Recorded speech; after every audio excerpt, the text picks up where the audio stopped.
Hi everyone, तो आज हम लोग सॉल्व करेंगे इरडोव का प्रॉब्लम नंबर 1.50। तो इस क्वेश्चन में बोला गया है a solid body starts rotating about a stationary axis with N angular acceleration of this. तो एक सॉलिड बॉडी है, वो एक फिक्स एक्सिस के अबाउट इस तरह से, स्टेशनरी एक्सिस के अबाउट इस तरह से रोटेट कर रही होती है, और उसकी एंगुलर एक्सेलरेशन जो कि अल्फा में हम लोग रिप्रेजेंट कर रहे हैं, यहाँ पे बीटा के फॉर्मेट में दिया हुआ है, beta equals to beta naught into cos phi. और फाई क्या है? फाई मेरे पास में है angle of rotation from the initial position. तो सपोज मेरे पास कुछ रेफरेंस पोजीशन होगा, इनिशियल पोजीशन होगा, उससे कितना एंगुलर डिस्प्लेसमेंट हुआ उसका, ठीक है, उसका एंगुलर पोजीशन कितना चेंज हुआ, दैट इज माय फाई। ठीक है, तो यहां पे एक चीज इंपॉर्टेंट इंफॉर्मेशन है कि phi is an angle of rotation from the initial position. मतलब इनिशियल पोजीशन क्या है? Phi equals to zero. तो बोल सकता हूं at t equals to zero my phi equals to zero, initially my phi is equal to zero. दूसरी information पहली line में छुपी हुई है, A solid body starts rotating मतलब t इक्वल्स टू जीरो पे उसकी ओमेगा भी जीरो है, स्टार्ट्स रोटेटिंग है। देखो इतना छोटे छोटे चीज में छुपा हुआ रहता है इंफॉर्मेशन। ये इनिशियल कंडीशन दी हुई है। अब क्या बोला गया है? Find the angular velocity of the body as a function of angle phi. Omega as a function of phi हमें कैलकुलेट करना है। टी के टर्म्स में हमको बात नहीं करनी है। अगर टी के टर्म्स में हमें बात करना रहता है तो इसको हम लोग D omega by d T लिख देते, बीटा को D omega by d T लिख देते, लेकिन हमें फाई के फंक्शन में चाहिए, ओमेगा और फाई का रिलेशन चाहिए। तो अभी हम लोग इसको लिख सकते हैं, बीटा को हम लोग क्या लिखेंगे? Rate of change of angular velocity is angular acceleration. तो ये एक्चुअल में d omega by d t है। तो d omega by d t को हम लोग इस फॉर्मेट में लिखेंगे, d omega by d phi into d phi by d t. मैं इस फॉर्मेट में भी लिख सकता हूं इसको। जैसे एक्सेलरेशन, लीनियर एक्सेलरेशन को हम लोग क्या लिख सकते थे? Acceleration equals to v dv by d x लिख देते हैं। उसी तरह से इसको हम लोग बीटा को हम लोग लिख सकते हैं, एंगुलर एक्सेलरेशन को लिख सकते हैं हम लोग। देखो d phi by d t is what? Omega. तो दिस इज एक्चुअल में omega into d omega by d phi, v dv by dx, acceleration v dv by dx। उसी तरह angular acceleration omega d omega by d phi. ठीक है, क्योंकि omega और phi का relation मुझे बेसिकली चाहिए। अब ये वैल्यू अगर मैं इस इक्वेशन में पुट करता हूं तो बीटा की जगह पे लिखेंगे हम लोग ओमेगा, दिस इज एक्चुअली में बीटा ना, दिस इज बीटा। तो this can be written as omega into d omega by d phi, that is equal to beta naught into cos phi. अब इंटीग्रेट करना है तो ओमेगा डी ओमेगा और d phi को उस तरफ ले जाते हैं, cos phi d phi, integrate करेंगे। अब लिमिट देखो, फाई इक्वल्स टू जीरो पे omega equals to zero, phi equals to zero पे omega equals to zero, phi equals to phi पे omega equals to omega. Limit put कर दिया, integrate कर दो। ओमेगा की इंटीग्रेशन क्या हो जाएगा? Omega square by two. Limit भी डायरेक्टली हमने पुट कर दिया इसमें, जीरो तो जीरो पुट करने की जरूरत नहीं है, ओमेगा स्क्वायर बाई टू हो गया इधर से। और ये बन जाएगा कॉस फाई का integral is sine phi, this is beta naught sine phi. और यहां से हम लोग देख सकते हैं ओमेगा स्क्वायर की वैल्यू आ गई two beta naught sine phi, और हम लोग बोल सकते हैं ओमेगा की value plus minus root over two beta naught sine phi. अब ये प्लस माइनस का क्या इंपॉर्टेंस है वो भी हम लोग देखेंगे, बट ये relation omega equals to plus minus root of two beta naught sine phi. तो मैं बाकी चीज को रिमूव करता हूं, हम लोग बस इतना देखेंगे, omega equals to plus minus two root of two beta naught sine phi, omega equals to plus minus, यहां से नीचे मैं लिख देता हूं, कहां? ऊपर ही लिखते हैं, चलो, omega equals to plus minus root of two beta naught into sine phi. ये रिलेशन मेरे पास में आ गया। ठीक है, अब मुझे इसको प्लॉट करना है। ठीक है, तो ये तो मेरे पास में एंगुलर वेलोसिटी का रिलेशनशिप है। तो इसको अगर हम लोग प्लॉट करने जाएं तो एंगुलर एक्सेलरेशन का भी मैं रिलेशनशिप, देखो एंगुलर एक्सेलरेशन का रिलेशनशिप ये है, beta equals to beta naught cos phi. तो इसका अगर हम लोग इंपॉर्टेंस देखना चाहें तो देखो किस तरह से हम लोग रिप्रेजेंट कर सकते हैं। सपोज मैं बोल रहा हूं कि एक्स एक्सिस जो हॉरिजॉन्टल एक्सिस है, इसमें मैं फाई को रिप्रेजेंट कर रहा हूं। सबसे पहले एक बार हम लोग बीटा को प्लॉट करते हैं, बीटा का फंक्शन को प्लॉट करते हैं, तब हमें ओमेगा समझ में आएगा कि किस तरह से इसका ओमेगा चेंज हो रहा है। ठीक है, थोड़ी अच्छे से फील आएगी। तो हम लोग तीन तीन जगह ले लेते हैं। एक जगह हम लोग फाई इक्वल्स टू जीरो ले लेते हैं, phi equals to suppose pi by two में ले लेता हूं, और फाई इक्वल्स टू पाई लेते हैं। ये तीन पोजीशन पे प्लॉट करते हैं। ठीक है, तो cos फाई को किस तरह से हम लोग प्लॉट कर सकते हैं? cos ऑफ जीरो इज 1, ये तो हमें पता है कि किस तरह से इसको प्लॉट कर सकते हैं।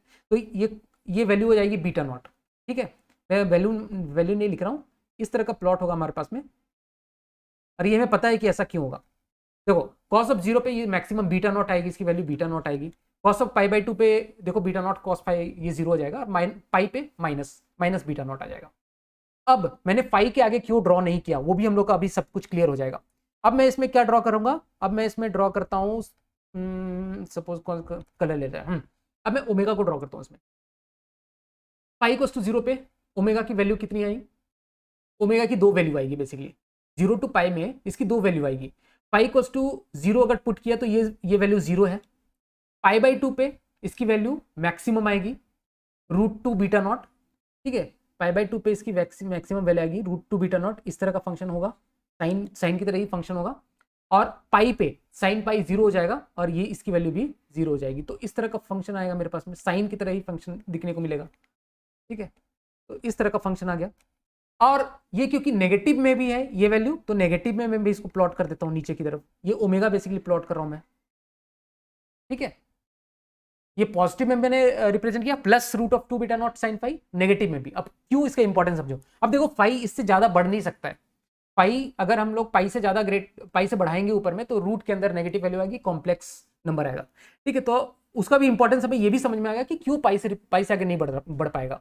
क्योंकि अभी तो हमने इसको मैथमेटिकली देखा कि अगर पाई की वैल्यू अगर हम लोग पाई से ज्यादा बढ़ाते हैं तो sine phi will be negative और रूट के अंदर नेगेटिव टर्म आ जाएगा, जो कि फिजिबल नहीं है।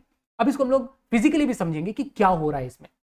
अभी देखो, सपोज मैं इसको जीरो रेफरेंस चूज करता हूं, this is my zero reference, और इस तरह से बॉडी रोटेट कर रही है। सॉलिड बॉडी इस तरह से स्टेशनरी एक्सिस, एक स्टेशनरी एक्सिस के अबाउट इस तरह से रोटेट करी, ऐसा समझ ली, इस एक्सिस के अबाउट रोटेट कर रही है सॉलिड बॉडी, ठीक है। ऐसे रोटेट हो रही है, ये सॉलिड बॉडी है, ऐसे रोटेट हो रही है।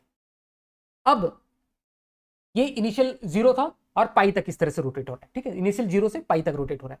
तो इनिशियली देखेंगे हम लोग क्या था, 0 टू पाई बाई 2 में ये मेरे पास जो एंगुलर एक्सेलरेशन, ये बीटा है ना मेरे पास में, 0 से पाई बाई 2 में बीटा और ओमेगा दोनों सेम डायरेक्शन में।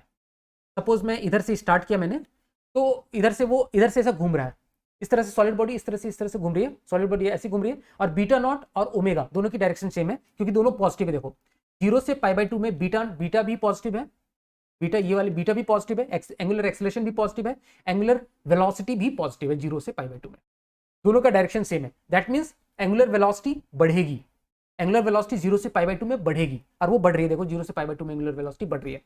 अब पाई बाई 2 के बाद क्या होता है, एंगुलर एक्सेलरेशन नेगेटिव हो जाता है। दैट मीन्स जिस डायरेक्शन में घूम रहा है उसके ऑपोजिट डायरेक्शन में एंगुलर एक्सेलरेशन है। जिस डायरेक्शन में बॉडी, जो सॉलिड बॉडी घूम रही थी, उसके ऑपोजिट डायरेक्शन में एंगुलर एक्सेलरेशन है। दैट मीन्स उसकी एंगुलर वेलोसिटी कम होगी। और देखो पाई बाई 2 के बाद एंगुलर वेलोसिटी कम हो रही है, और कम होते होते क्योंकि negative he continuously pi by 2 से पाई तक नेगेटिव है, तो कम होते होते इसकी एंगुलर वेलोसिटी 0 हो जाएगी। ऐसे पहुंचा और ये यहाँ पे इसकी एंगुलर वेलोसिटी 0 हो गई।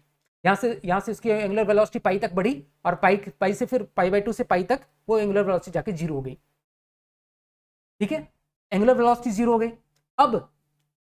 अब क्या हो रहा है, एंगुलर एक्सेलरेशन अभी भी नेगेटिव डायरेक्शन में है। तो अब इसकी जो ओमेगा है वो वापस नेगेटिव डायरेक्शन में होने लगेगी। एंगुलर वेलोसिटी अब नेगेटिव डायरेक्शन में जाने लगेगी, ठीक है, along the direction of angular acceleration, ठीक है। तो अब ये नेगेटिव डायरेक्शन में इसकी ओमेगा हो जाएगी क्योंकि एंगुलर एक्सेलरेशन नेगेटिव है। अब ये होते अब वो नेगेटिव डायरेक्शन में पाई बाई 2 से पाई, अब वो वापस आ रहा है, पाई बाई 2 से पाई तक आ रहा है। अभी भी एंगुलर एक्सेलरेशन नेगेटिव है और एंगुलर वेलोसिटी भी नेगेटिव डायरेक्शन में बढ़ रही है। अब पाई जैसे ही वो पाई के पास पहुंचा, ठीक है, ये पाई के पास पहुंचा, अब जैसे ही वो पाई से आगे 0 की तरफ जाना चाह रहा है, पाई से 0 की तरफ जाना चाह रहा है, अब उसकी एंगुलर एक्सेलरेशन पॉजिटिव हो गई। अब angular acceleration positive, angular velocity negative, तो अब angular velocity again decrease down to 0।